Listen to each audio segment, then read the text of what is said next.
Hey there, it's your boy Foxy, back for more relationship stories. Update: Husband lying about finances. Original post. The title is basically the story. I am also to blame for this, I realize that.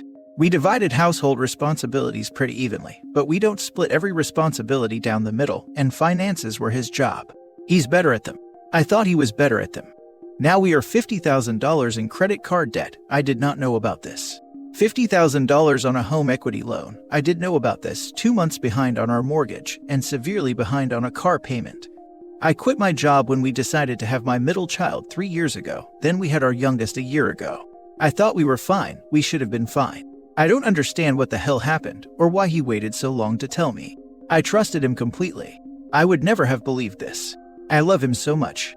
By all accounts, we had an ideal marriage. Or we did, I thought we did. I have no idea how we ever come back from this. It will take years to pay this off. I am in school full-time, but will need to drop out because we can obviously no longer afford childcare while I'm in class. That just sets us back even more because my earning potential is lower. The most messed up part is that my dad did this exact same thing to my mom. It was awful to live through as a teenager. It was a serious contributor in being resistant to commitment or ever relying on anyone for anything. My husband obviously knew about this. It was my #1 reservation when I was quitting my job. I can't believe I was so stupid. This is my worst fear coming true, and I have no idea what to do. Edit. I don't know why everyone is making up that my kids are in daycare full-time, but they are not.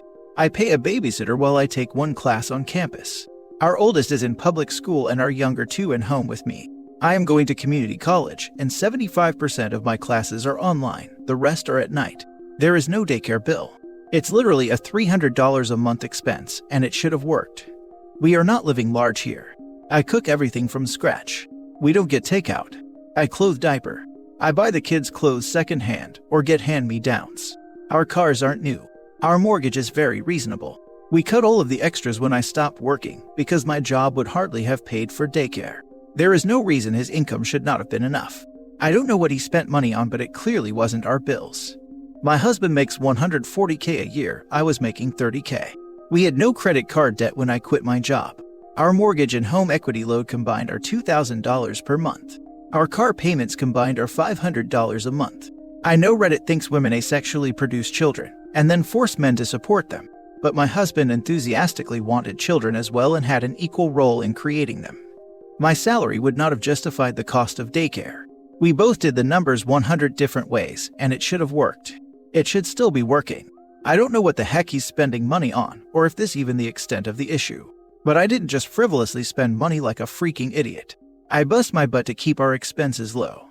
The plan was that I would finish school and start working again by the time my middle kid was in kindergarten, so we would have only one child in daycare. It was a good plan. It would have worked. I don't know what happened and I'm terrified to find out.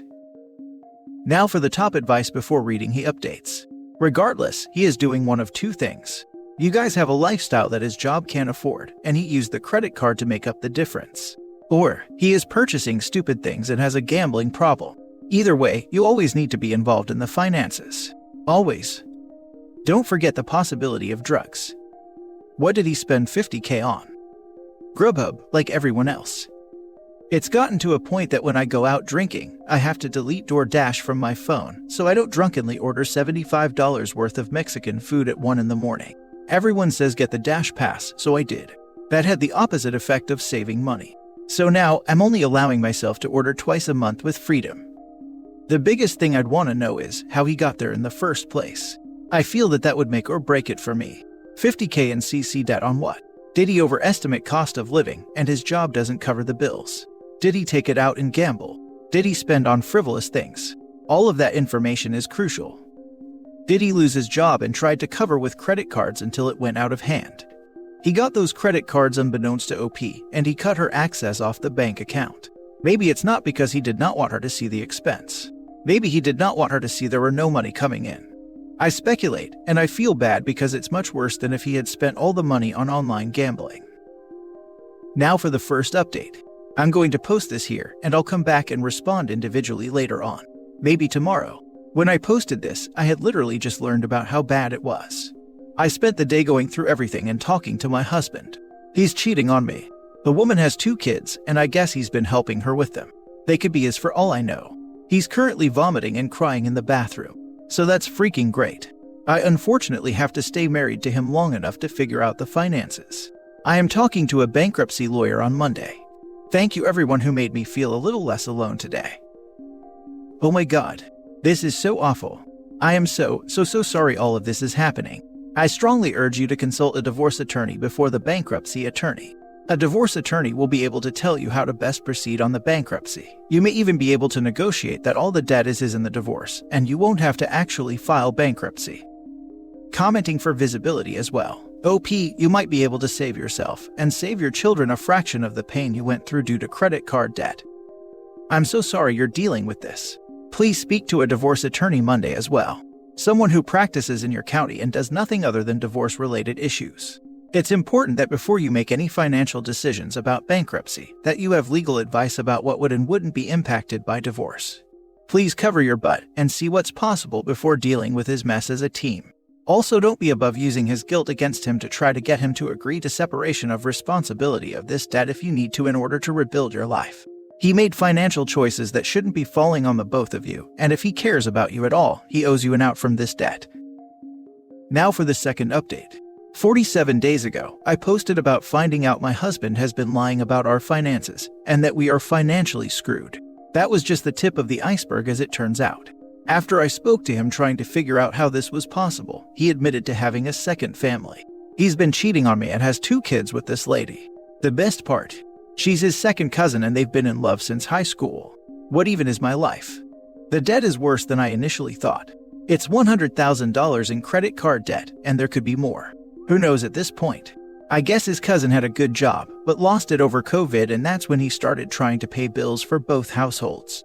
I've hired a divorce lawyer who is going through everything so I can figure out a path forward. He's staying with his mistress' cousin and his children. Are they also his cousins? And I guess finally living his dream. We've agreed it's best that our children don't stay there right now. All of the kids are having trouble adjusting, but our oldest is 8, so he has some understanding of what is going on. It's just gutting me. Luckily, we have a load of equity in our house, as we bought it cheap and did a lot of the labor of fixing it up ourselves. It's going to hurt me to no end to sell this house, but it should be enough to let us pay off most of what we need to pay off and go our separate ways. I started bartending again, which isn't exactly glamorous. It should get me and the kids through the next 2 years while I finish school. My ex-husband has so far said he would prefer the kids live with me, and he will pay me child support. I guess we'll see how that goes. My lawyer is also going to handle a custody agreement. If you had told me 48 days ago that this would be my future, I would have laughed. Some mornings I still wake up feeling like it's not real.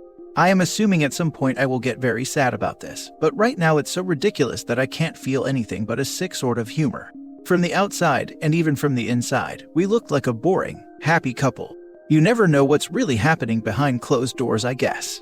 A lot of things finally make a lot of sense now. I thought he traveled for work 1 weekend a month. I've always thought it was weird, but it's always been that way, as long as I've known him. He doesn't travel for work. He spends that weekend with her. He gets a very generous amount of personal days and vacation, which he was always extremely reluctant to use. Except he wasn't reluctant to use them. He just used all of them to spend time with her and their children. As for the work phone and work computer, nope. Personal devices that he used to hide what was going on. I have started to feel bad for her in a way, because she must have lived such an incomplete life all of these years. And her children, I can't imagine. Anyway, I just wanted to post an update. So many of you were so wonderful that day I posted, which was one of the worst days of my life. One day maybe I'll write a book after I've sorted out all of the insane details. I'll update again if the plot thickens before then lol. Girl, what the hell? Seconded. Holy hillbilly Alabama freaking heck. Divorce split as he gets to keep the debt, and you should keep the house. Western Pennsylvania, so yup. Before you sell anything, see what could be written off in the divorce settlement as his expenses. The money he spent on his affair partner is technically half yours, and him spending lavishly on his affair buddy is taking resources away from your family. You can ask your lawyer about disbursement of marital assets and CO the affair partner in the court case. The courts may be able to take them to task for doing this to you, especially since you have kids, as this is like textbook disbursement. He literally bankrupted your family for his affair partner. If they charge for that over there, he's going down 100%. If you're lucky, most of the debt incurred will be his responsibility since he spent it outside your marital arrangement. If you're extra lucky, she has to come account for how much he spent on her for her bills per court summons. If you aren't, nothing changes, except possibly outing his affair with his cousin, which is his fault to be honest. Best of luck. I hope you nuked his family with the info. For real. And I hope you use a co-parenting app and keep the rest of the communication through your lawyer. And I really hope you put him to all mutual friends and acquaintances. Additionally, I hope you make sure to recoup any and all money he spent on this second family during your marriage through the divorce. And I sure hope you've filed for child support before she does. I'm sure you have a lawyer who is directing you on all this, but I can't help but have second-hand rage on your behalf. I'm so sorry this has happened to you and your kids. As for your piece of crap incestuous husband and his pos cousin, I hope they both get a lifelong case of shingles and ED. What the hell? Where is the rest of his family in all of this? Also, have you spoken to your divorce lawyer yet? I have to wonder if there is some sort of case for fraud against him somewhere. Also, depending on what state you're in, you could sue the cousin for alienation of affection. My lawyer said there is a lot to unravel, but that I will likely not be responsible for at least some of the debt. My husband's mother died when he was 14, and his father is an alcoholic, so we don't see much of him. He has one sister who lives across the country, and I've only met a handful of times. He was close with his dad's brother, who much older than his dad. The cousin he is involved with is that man's daughter's daughter. I think that's second cousin. Overall, their family isn't very close. Except for the two of them, I guess. OP, I'm begging you to talk with another lawyer because my ex took out a bunch of business loans in my name that he defaulted on. In our divorce settlement, he had to take on the entire outstanding balance. There is zero reason you should be responsible for a single penny of debt that was spent on his other family. Also, your ex is a disgusting human. Has he completely abandoned you and your kids? Is he going to leave you high and dry? How could he be so cruel? Did he say he only married you as cover for their relationship? I'm just so sorry. It might be best for you and your kids to take whatever child support he pays and just move to the other side of the country and never see him again. He can't possibly be a decent influence on your kids. I just wouldn't them involved with the cousin mom and cousin siblings. That's just too traumatic. This is one case where they are better off having zero relationship. Last story. I secretly agree with my ex-husband that I was the reason we separated. And I'm dying inside each day seeing my son growing up in two homes because of it. I know all the talk, and I know all the support I get, and I appreciate it all. I know my husband cheating was all him, and it leading to our separation is only natural. But when I got pregnant and gave birth to my son, he became my world. I still loved my husband dearly, but I just loved and enjoyed being a mother. When my baby was 10 months old, I found out that my husband has cheated on me with a friend. It broke me down and I thought I would die with grief. The divorce was finalized last month. Our son is 3.5 years old now and has started living with his dad every other week. This made my ex-husband and I see more of each other. We both wanted the transition to shared custody to be smooth, and my ex-husband spent a lot of time with us to school and our son to this new arrangement. My son could be with his daddy for a whole day, but when it came to wanting to sleep, nobody else was good enough but me. Now he is used to daddy too. It is wonderful and painful at the same time. Wonderful because I want our son to have both his parents' love, but the weeks without him are painful. My ex-husband and his girlfriend broke up. I never asked why, but last time I met my husband, he stayed for coffee after dropping our son. He started crying bitter tears, telling me how I neglected him and it ruined us, and now his girlfriend left him because she doesn't believe he loved her like he did me. I know he is raging mad and trying to put the blame on everyone else but himself, but I have been obsessively thinking that he was probably right, and I did neglect him. I have since he cheated lost 60 pounds. Yes, the majority of it was because of the grief I felt after he left, but I lost it all the same. When I lost the weight, I started working out because it was easier now. 6 hours a week at least. I never did it while we were married. I now loved what I saw in the mirror and I dressed accordingly. Beautiful dresses, tight clothes, and high heels. I started going out more because being single meant that I didn't have the same access to love and affection, so I had to go out and compensate with friends, or maybe the occasional flirting. I thought about his words. Probably, if he hadn't cheated, I would be that same happy woman with some extra weight on, who is too content, her needs fulfilled, to make an effort. I let myself go because I was happy and I lost my happiness. Now I have everything to be happy except happiness itself. Somehow, I don't blame my ex-husband, or at least I don't put all the blame on him. I was his accomplice in ruining our son's life. Now for the top comments. Don't you think you're being hard on yourself? And don't catastrophize. Words of power. It's catastrophizing to say you ruined your child's life. You didn't ruin your child's life. Millions of kids grow up in homes of divorce, and they turn out fine. You have this picture in your head that you'd have had the June Cleaver happy home if you hadn't divorced. It's not true. You and the girlfriend got the same man. If he felt neglected by you, he could have communicated that to you. You just had a baby, of course your attention shifted. I'm sorry to say this, but the only way your marriage would have lasted was if you accommodated his cheating. Good on you for not doing so. This reminds me of a comment made more than once by my father. He said when I was born, all my mother's love went to me. She had a terrible pregnancy and both of us almost died, and I remained in NICU for a few weeks, and he didn't have the patience to just be present and help my mom. He cheated constantly and demolished her self-esteem, and she loved him, and he was too selfish and thought only about his own needs constantly. It obviously made her focus on me more, so she didn't have to think or deal with the pain he was causing her. They eventually broke up when I was 4, and she never said a single bad word to me about how much he hurt her. I only found out as an adult, but I experienced the selfishness firsthand growing up, so it wasn't a far stretch of the imagination when she started opening up to me about it all. OP, your ex-husband is selfish, and don't blame yourself for his infidelity.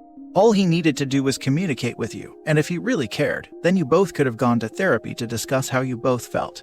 There is no excuse for cheating. None. OP, get into therapy and live your best life.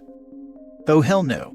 Put that thought in a coffin, chain it close, push it into the deep dark sea, and then hit it with an air-to-water explosive.